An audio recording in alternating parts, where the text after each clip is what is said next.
xasida yi rek dañ mën a xam sëriñ bi ci xasida yi rek seen ko mën a bégale bismillahi rahmani rahim. asalaamaaleykum wa rahmatullahi taala wa barakaatuhu.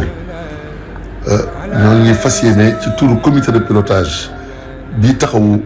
bésub xasida yi muy bésub alxames ñaar fukki fan ak ñeent ci weeru zulhijja bu tabaski bi doon itam fukki fan ak ñett ci weeru juillet 2023 ñu fas yéene nag ci turu comité bi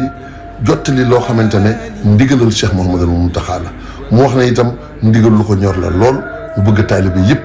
dégg ko te jàpp ko mooy bis bii ñaari pas-pas la ci am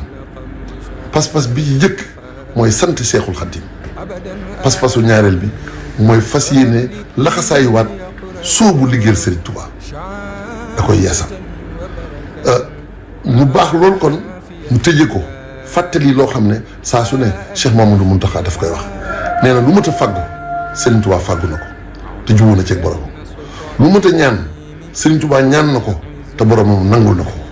kon defe naa yaar yi mu wax rek moo fi des mooy nañu sant Serigne Touba te fas yéene laxasaayuwaat suñu dund gépp mu sóobu ci liggéeyal Serigne Touba kon yàlla nañ ko fekkee ak jàmm te ànd ko ak jàmm te nag ñun suñu bopp mu xam ne li ñu ci suñu borom di fay mooy yàggoog Cheikh Mouhamadou Mountakha ak wéram li ci des lépp fàggu na ko ba noppi inna la ci xasida yi rek dañ mën a xam sëriñ bi ci xasida yi rek seen ko mën a bégale